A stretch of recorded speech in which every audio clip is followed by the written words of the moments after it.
पुढच्या बातमीकडे दिशा सालियनचा तो व्हिडिओ पुन्हा एकदा चर्चेमध्ये आलेला आहे। हत्येपूर्वी दिशा सालियननं पार्टीमध्ये दंग असल्याचा हा व्हिडिओ पुन्हा एकदा समोर आलेला आहे। दिशा सालियनच्या हत्या प्रकरणावरून तिच्या वडिलांनी हायकोर्टामध्ये ही याचिका दाखल केलेली आहे आणि याच याचिकेवरून आता अनेक प्रश्न निर्माण झालेले आहेत। मात्र ज्यावेळी दिशा सालियनची हत्या झाली त्यापूर्वीचा एक व्हिडिओ हा समोर आलेला आहे आणि याच व्हिडिओवरून सध्या गदारोळ पाहायला मिळतोय।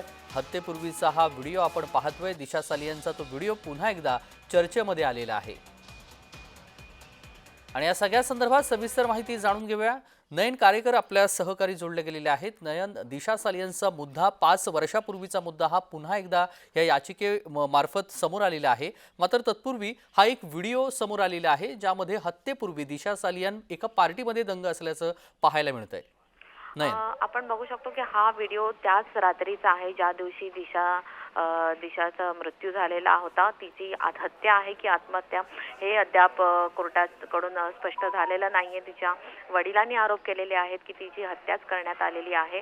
आज पुन्हा नव्याने त्यांनी याचिका दाखल केलेली आहे। जवळपास 5 वर्षानंतर ही याचिका दाखल करण्यात आली आणि हा जो व्हिडिओ आहे हा 2020 मधला आहे, जेव्हा दिशा सालियनच्या घरात पार्टी होती आणि जिथे आदित्य ठाकरेसह दिनेश मोरिया, सूरज पंचोली यासारखे सर्वच अभिनेते वगैरे सगळे उपस्थित होते आणि हा पार्टीमधला हा एक व्हिडिओ जो आहे तो त्यावेळेला सुद्धा बाहेर आलेला आणि आता दिशा सालियनच्या वडिलांनी पुन्हा याचिका केल्यानंतर हा व्हिडिओ पुन्हा व्हायरल झालेला आहे। त्याच्यामध्ये आपण बघू शकतो की दिशा ही खूप खुश दिसत आहे आणि ती तिच्या सर्व मित्रांसोबत नाचत सुद्धा आहे। त्यामुळेच तिच्या वडिलांनी ही आशंका व्यक्त केलेली आहे की दिशा ही अशी मुलगी होती की कधीही आत्महत्या करू शकत नव्हती आणि अशा प्रकारचे आज त्यांनी याचिका दाखल करताना सुद्धा हाच मुद्दा उपस्थित केलेला आहे आणि हाच व्हिडिओचा त्यांनी आधार घेतलेला आहे की दिशा अत्यंत खुश दिसत होती, ती आत्महत्या करू शकत नव्हती, तिच्याबरोबर बलात्कार झालेला आहे आणि नंतर तिचा खून करण्यात आले असे गंभीर आरोप त्यांनी लावलेले आहेत आणि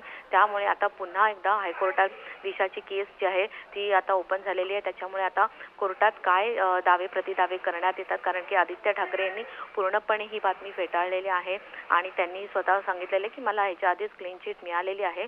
त्याच्यामुळे दिशाच्या वडिलांनी आता जे मोठे आरोप केलेले आहेत त्याच्यामुळे हे प्रकरण आता एका वेगळ्याच वळणावर दिसून येत आहे।